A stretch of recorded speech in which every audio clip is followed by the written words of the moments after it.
Welcome to Spiritual Warriors family. When I was a child, I grew up believing that God was this omnipotent man that lived in the sky and judged us on whether we were being good or bad. Even at a young age, I was very curious about spirituality and God, and so I decided to ask him how he could possibly see what everyone was doing at any given time. The answer that floated into my mind was, birds. It was in that moment that I began viewing birds as God's messengers. I imagined that birds were the ones delivering messages to God about what people were up to and whether or not they were being good or bad. Even though this could be a premise for a horror movie, the thought didn't alarm or scare me one little bit. In fact, I remember hearing the answer and then just going about my merry way as if nothing had happened. Flash forward now to my adult years, and while I don't believe birds are necessarily spying on us and I don't believe that God is a man in the sky, I do still believe that birds are spiritual messengers and are sensitive to our energy. If we look back through time,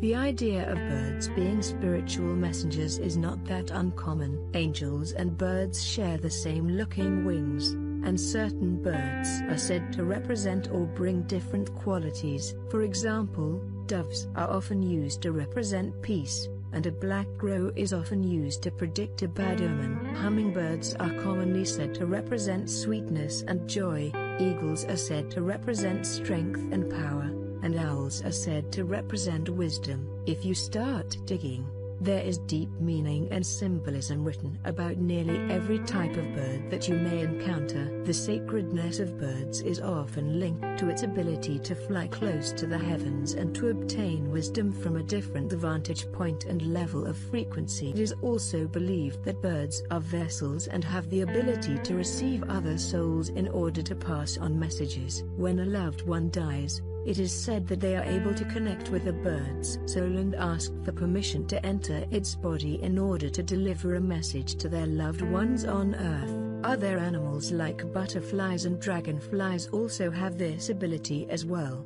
but this is why seeing a bird after a loved one has passed is often considered a sign or message. It is not that the bird is necessarily your newly reincarnated loved one, although who knows? It is simply your loved one's soul hitching a ride on this faithful bird that has agreed to be a vessel. Spirit guides and angels can do this as well, and can use birds as a vessel to come to you in order to deliver a message. Shortly after my sister passed, a pigeon would come and sit on my balcony. Pigeons are so common that my first instinct was that this was nothing special, but the pigeon seemed extra cute and curious, and would sit on my balcony for ages just staring at me. I wondered if it was a message from my sister, but then figured if she was going to come to me it would be a more exotic or unusual bird. The pigeon came so many times that I really started to wonder what the significance of this was. After opening up to the possibility, I then received multiple signs and even a dream that it was indeed a sign from her. So even pigeons, as common as they are, can be faithful messengers from the other side. In fact, pigeons were the original carrier bird and were smart and friendly enough to be trained to deliver letters and notes to people across far distances. Pigeons are also said to represent love and are a sign that your loved ones are safe and looked after. So, the next time you have an unusual encounter with a bird, in and see if you can pick up on what message they are trying to share with you.